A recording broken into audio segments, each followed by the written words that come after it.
Dear reader, allow me to introduce you to my book. Though it might at first appear like many books you've come across, it is far from ordinary. You may, therefore, have some misunderstandings about its nature. The story that awaits you has not been fully told. In fact, its conclusion is not yet known, even to myself. It is in that way that my book is special. It is in that way that you are special. Without you, there is no story. Chapter 1. Normal isn't what it used to be.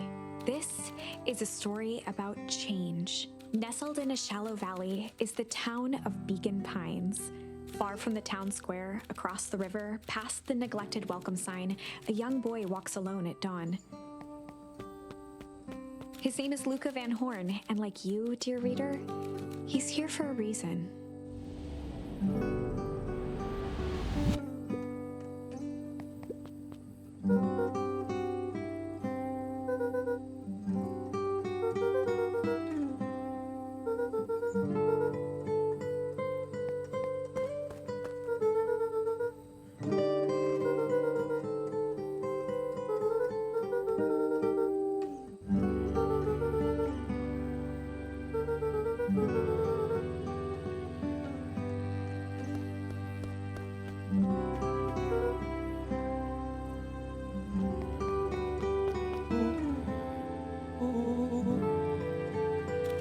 Was Luca's closest friend.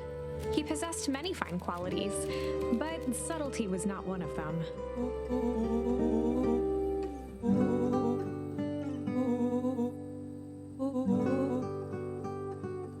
Rollo finally noticed the tears welling in his friend's eyes and the flowers on the grave.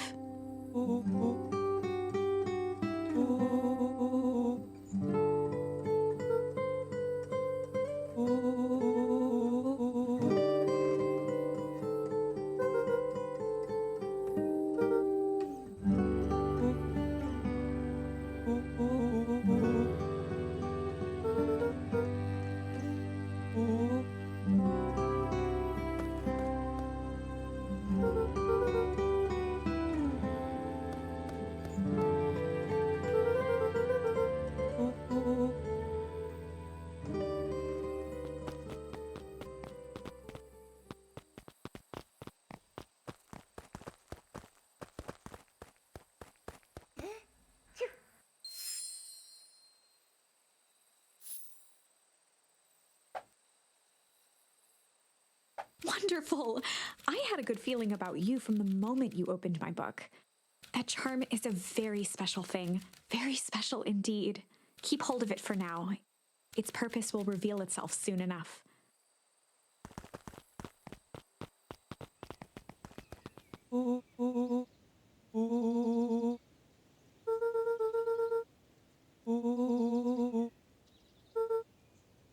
Rollo looked to the side suspiciously.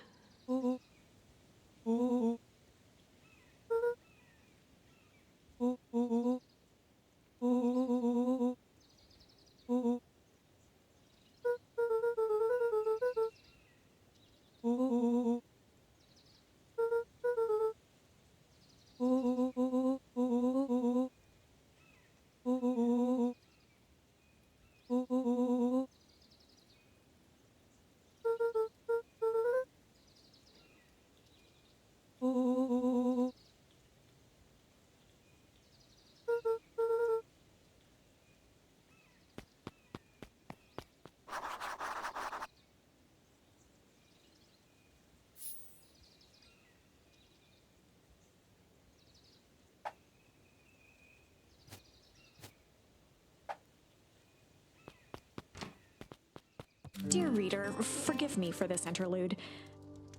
Remember that charm you found in the dandelion patch? There are more of those special charms to discover throughout Beacon Pines. They've been known to reveal themselves to those who are willing. Some of them can be found in this very house.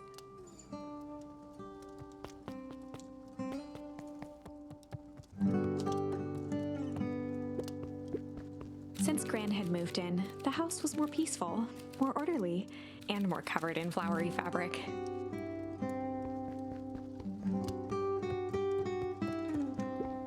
one of his father's old stethoscopes. Luca had spent countless hours listening to anything and everything with it. Not for years, though.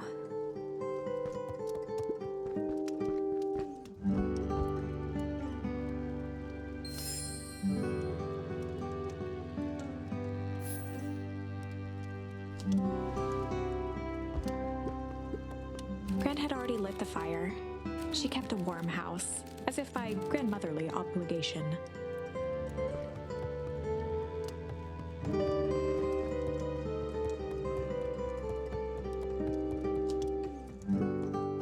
Just some dusty knickknacks.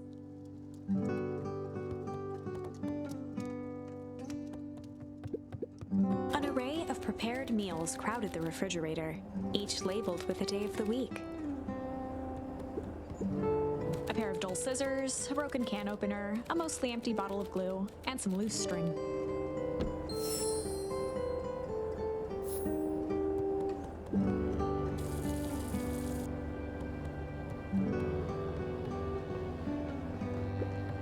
The only piece of furniture Gran had brought when she moved in was an old hutch.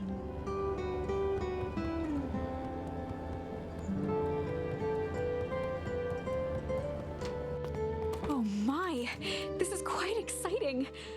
I am now certain that you are the one I've been waiting for all these years. You'll recall I was a bit coy regarding the use of charms earlier.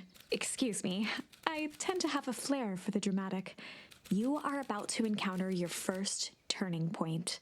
There are certain times in this tale when everything hinges on a single word. Step forth, dear reader. A sturdy old wheelbarrow. A beginner's guide to gardening laid open on the bench.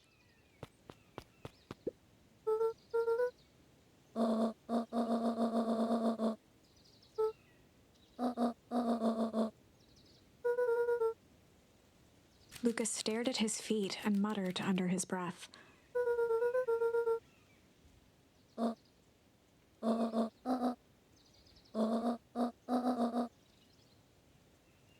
Right, of course. I forgot about the pajamas.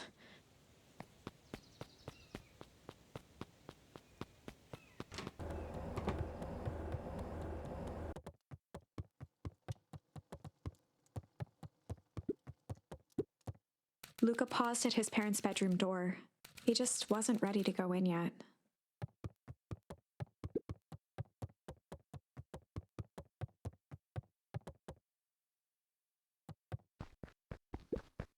Luca tossed on his favorite old sweater. Even though it was the first day of summer, a chill still hung in the air. Gran's moving in meant that most of Luca's things had been crammed in the corner. Luca was somewhat annoyed by the situation.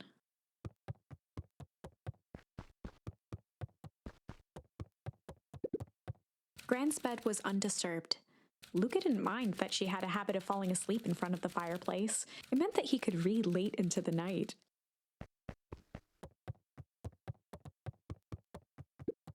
Gran had commandeered the upstairs closet when she moved in. Some things need shelter from a young boy's mischief, she said.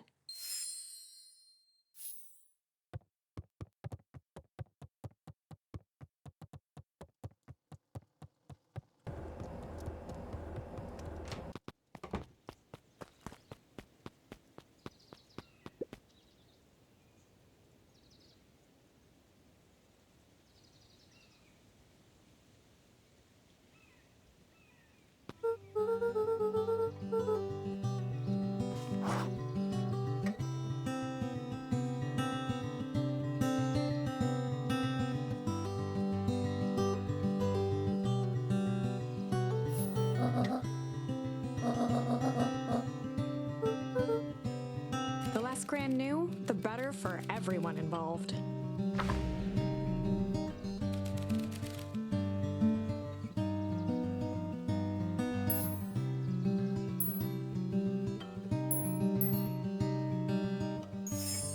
We were just gonna go chill for the day. The best lies are built on truth.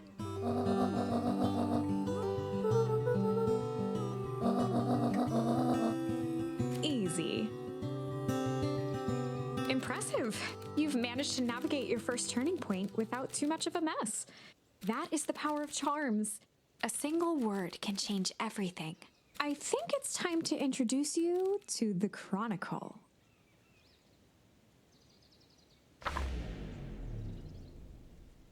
The Chronicle is a record of the decisions you've made. You can see the turning point which has been revealed. At any time, you can use the Chronicle to go back and invoke different charms, creating new branches. Luckily for us, this is the one and only turning point where the charms won't dramatically alter fate. It's the perfect opportunity to experiment with rewriting things.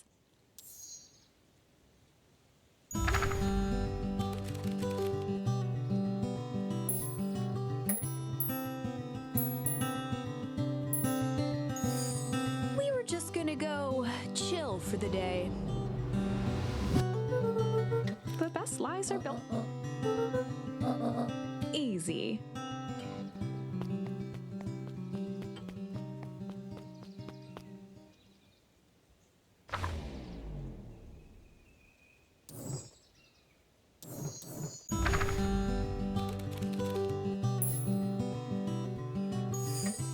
We were just gonna go ponder for the day.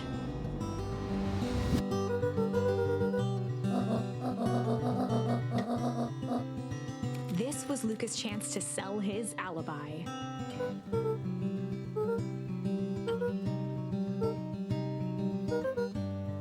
Nailed it.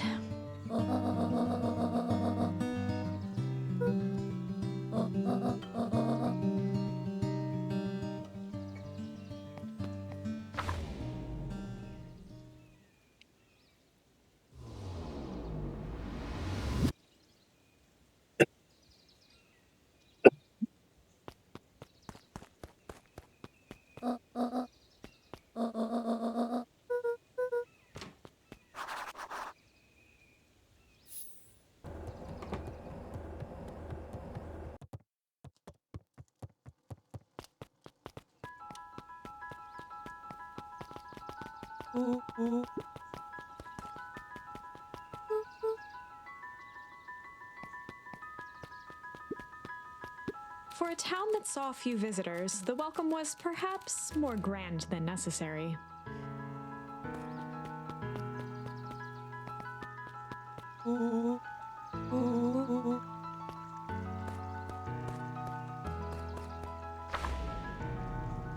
Chapter 2.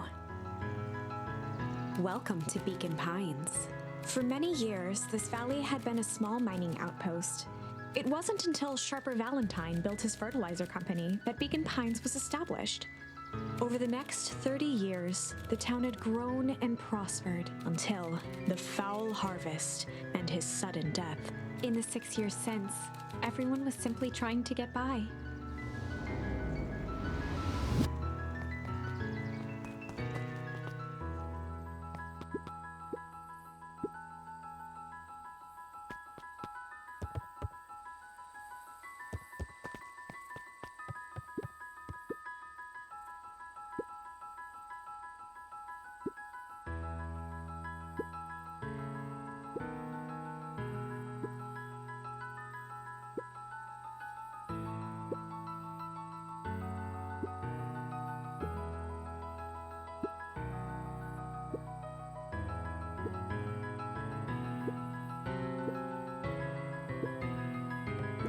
Whenever Luca saw his dad's chair by the pond, it reminded him of the days they'd pack up a couple of sandwiches and fish until sundown.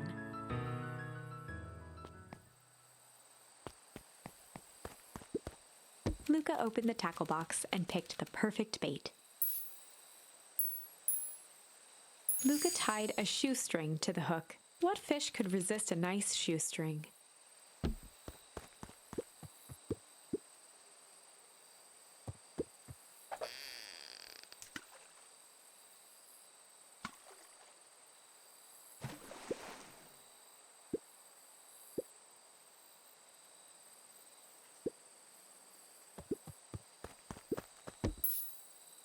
Luca tied a shoestring. What fish could resist?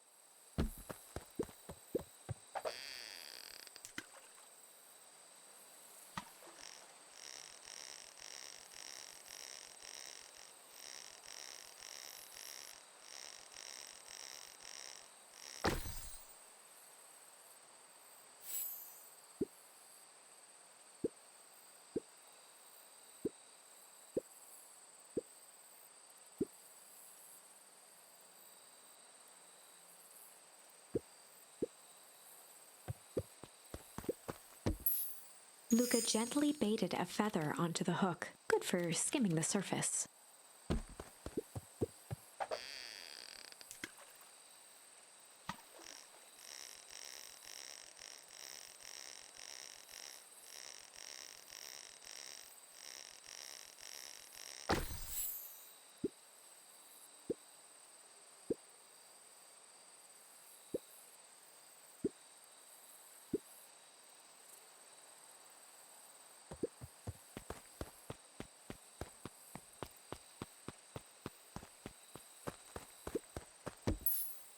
Luca gently baited a good for skimming.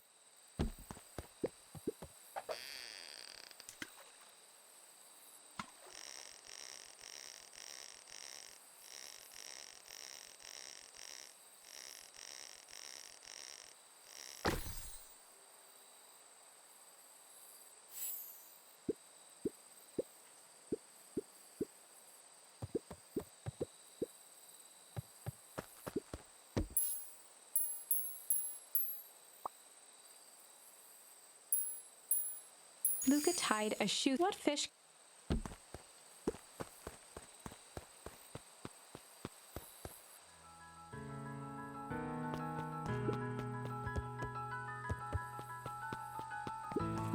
The boys had a good thing going. As long as they kept old Jeff happy, they had an endless source of precious materials to add to the treehouse.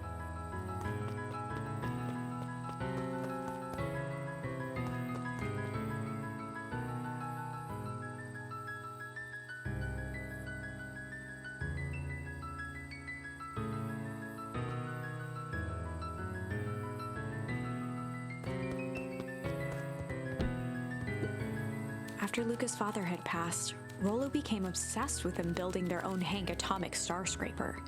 It was some time before Luca realized it was Rollo's way of keeping him occupied.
Luca's winter coat decommissioned for the summer. With the cold holding out longer than usual, he reconsidered its usefulness. Luca looked up at the satellite dish. Rollo nearly killed himself putting that up into the tree. While it didn't turn the radio into an interstellar communicator, as he'd hoped, it did at least boost the signal enough to overhear truckers one town over.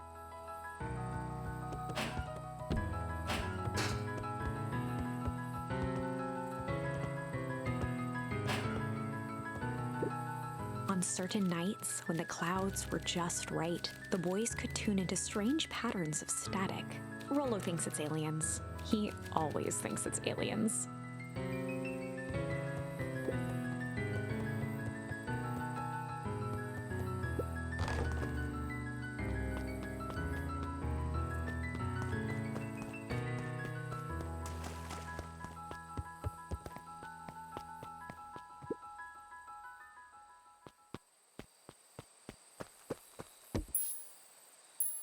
Luca tied a small magnet to the line, fishing with the law of attraction.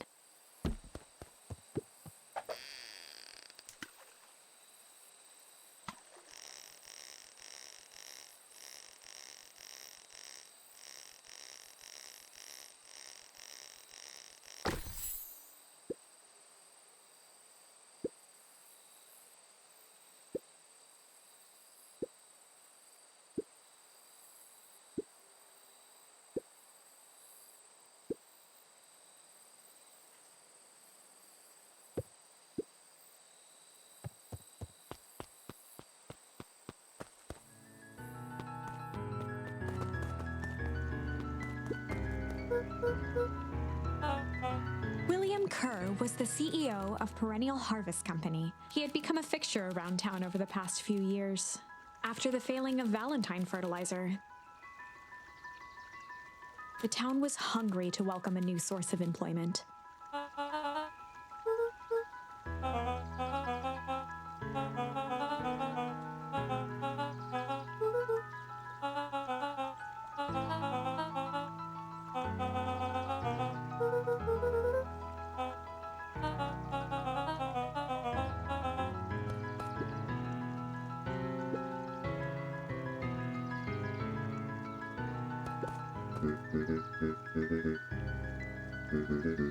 Mayor Augustus Valentine was not busy.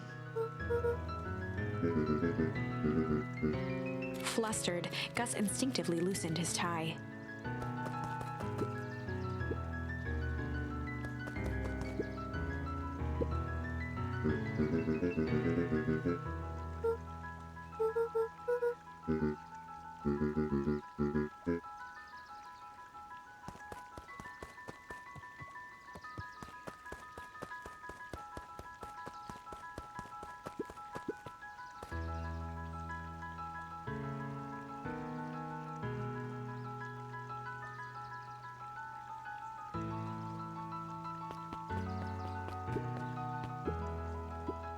Mr. Sinclair continued snoring and lifted one eyelid just enough to see who it was, a tactic he often used to avoid undesirable conversation.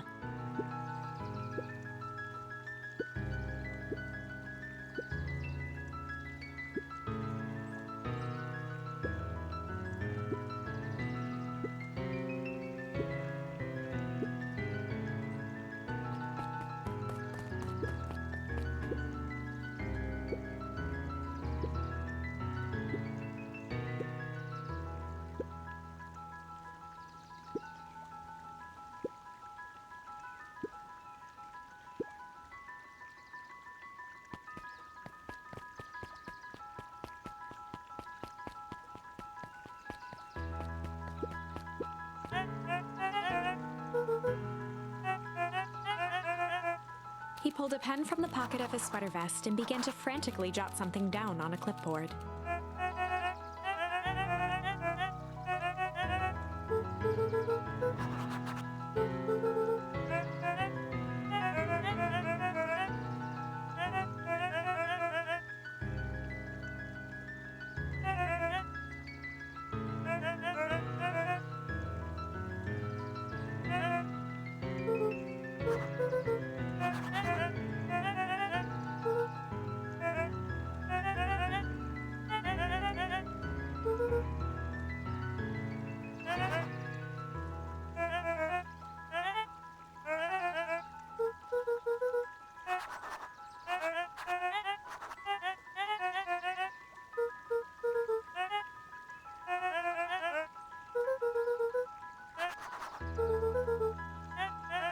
Pete stopped scribbling and glanced up from the clipboard.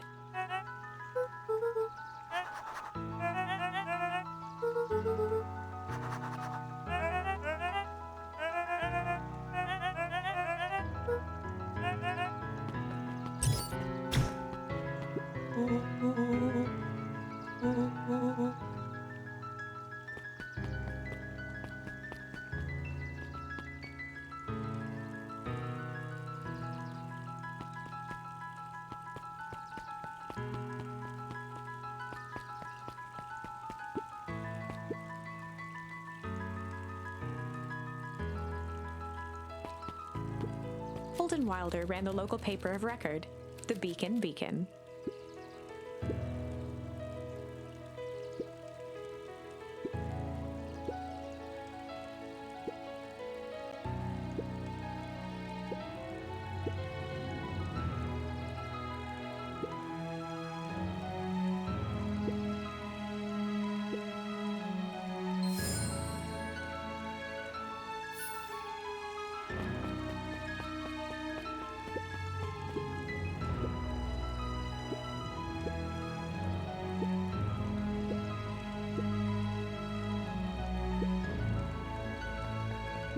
Miss Hatch could often be found near the fountain, too absorbed in a book to be distracted.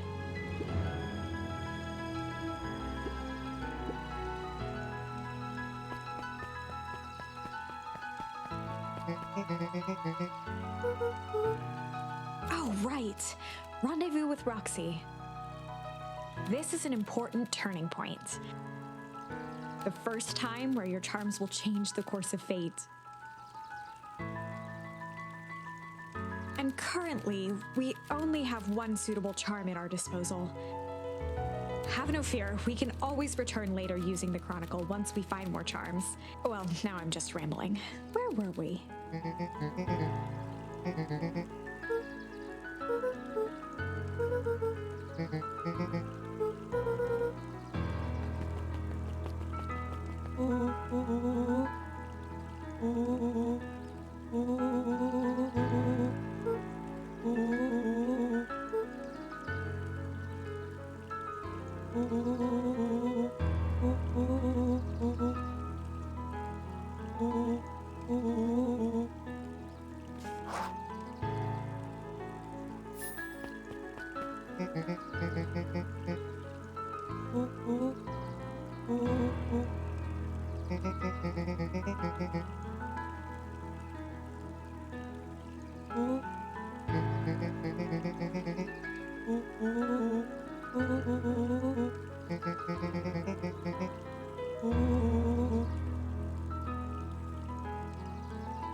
Rollo froze as Roxy took a step toward him, cracking her knuckles. Luca knew he had one chance to save his friend from being dragged home.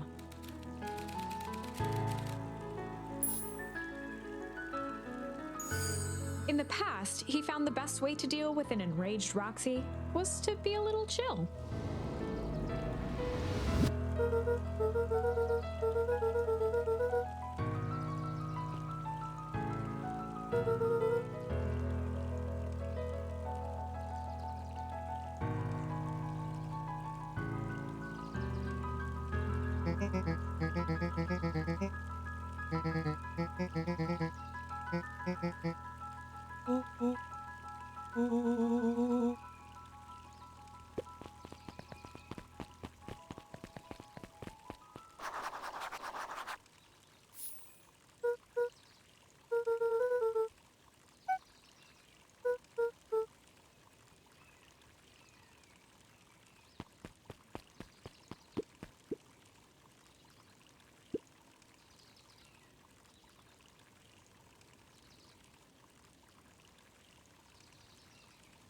A bit much, if you ask me.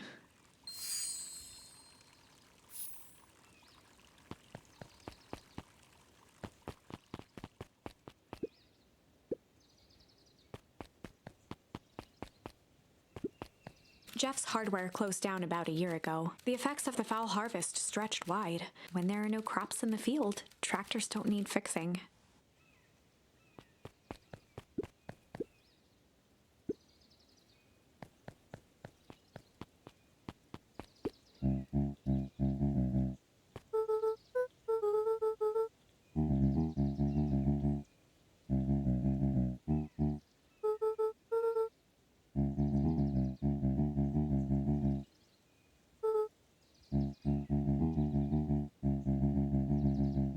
A promise Gran regretted the second it was made.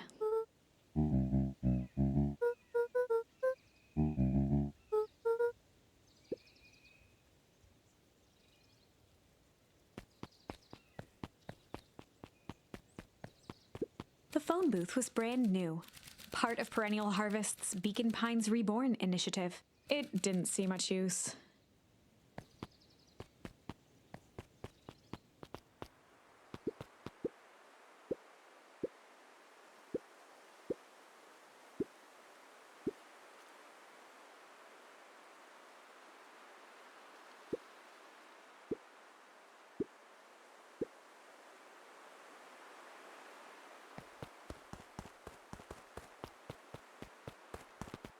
The path led into a small hollow at the edge of Weepwood.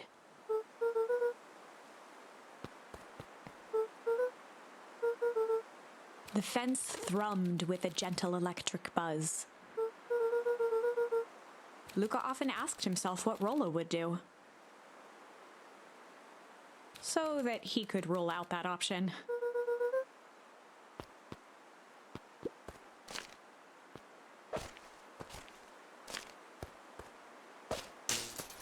As sparks flew from the fence, the light atop that section shut off. 2 bulbs remained.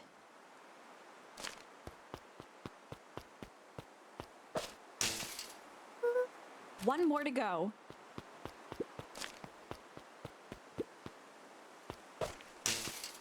The fence's buzzing gave way to silence.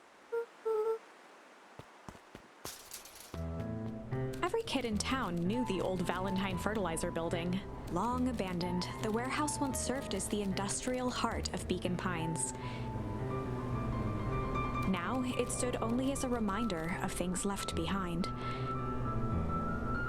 The dormant building showed strange signs of life. There was only one way to find out.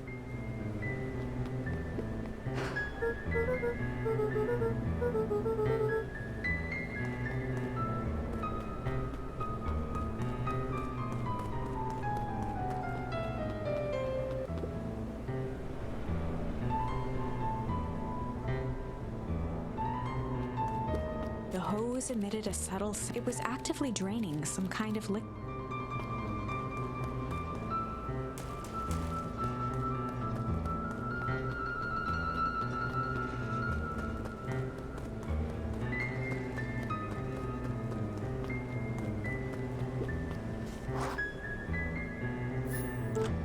Luca thought he heard faint sounds coming from the other side of the door. He pressed his ear against the cold metal to hear better. The sound of footsteps grew louder.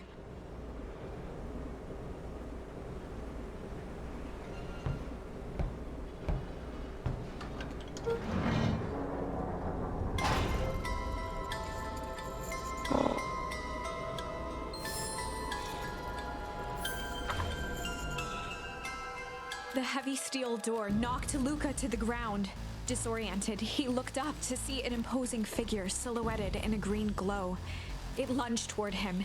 He tried to scramble away, but felt a gloved hand latch onto his ankle. Luca watched his fingernails leave trails in the dirt as the hand slowly dragged him back through the door, into the lab, into the green light.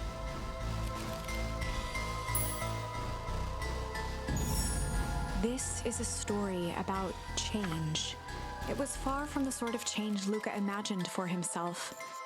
But change is, after all, a dangerous animal. The end? I probably should have warned you about this. There are many paths that our story can take. Most will end in tragedy. But don't let that discourage you. We will find the ending that this story deserves. I just know it. From here on out, a charm will have a checkmark when it's been used to its full potential at a given turning point. Now, let's try something different.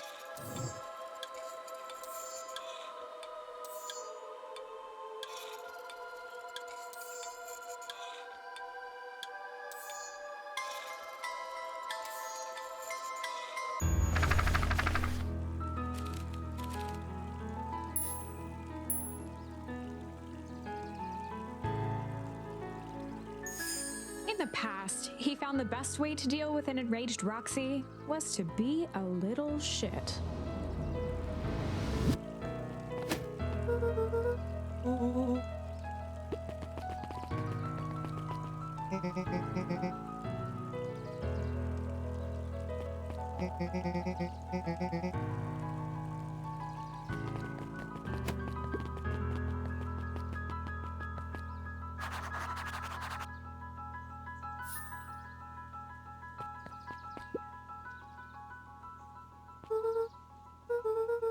Solomon Valentine, current ward of and future successor to the Valentine fortune, huffed as he brushed off his pants.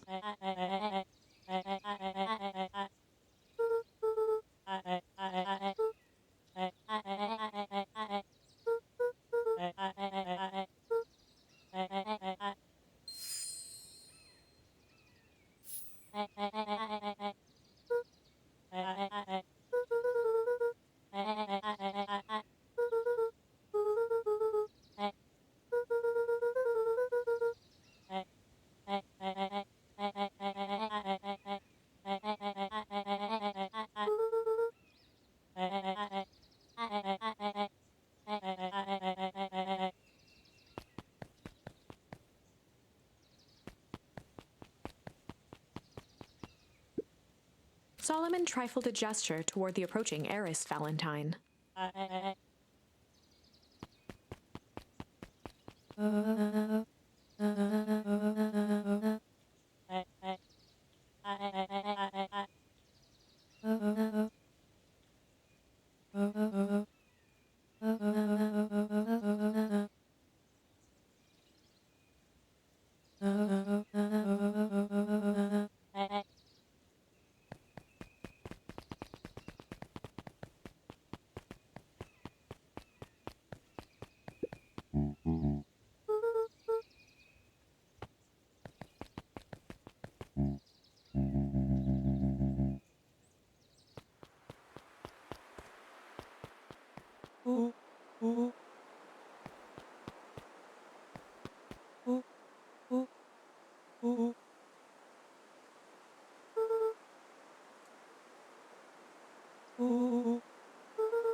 As the glowing windows of the old warehouse came into view, Rollo began to bounce excitedly.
The boy sat petrified under the weight of the bag.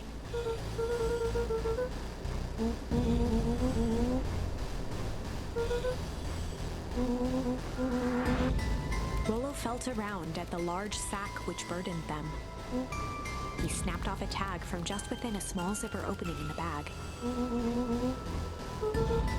Rollo held the badge up to a faint shaft of light within the dumpster.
Lucas sat in the dark, tracking the sound of Rollo's footsteps as he ran.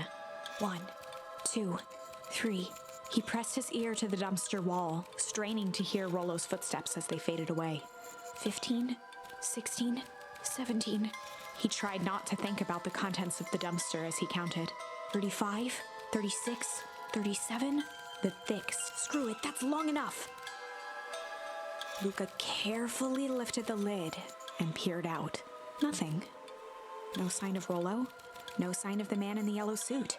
Time to haul ass. Luca clambered from the dumpster, stumbling to his knees. He was up like a shot and running, sprinting toward home as fast as he could. Beacon Pines flew by, blurred by the tears that welled up in his eyes.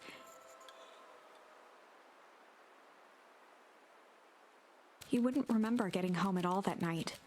Throwing his front door open, storming up the stairs to his room, and surrendering to sleep almost as abruptly as he hit his pillow.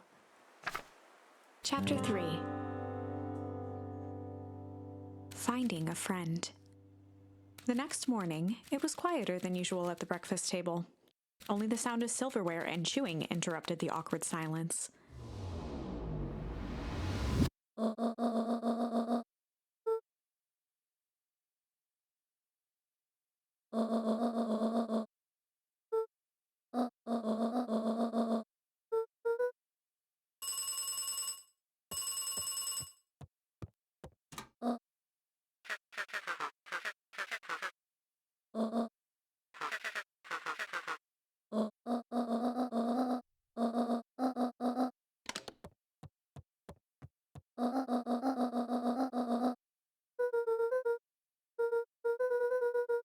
Gran's brow furrowed. She let out a long sigh. Her voice was quiet and even.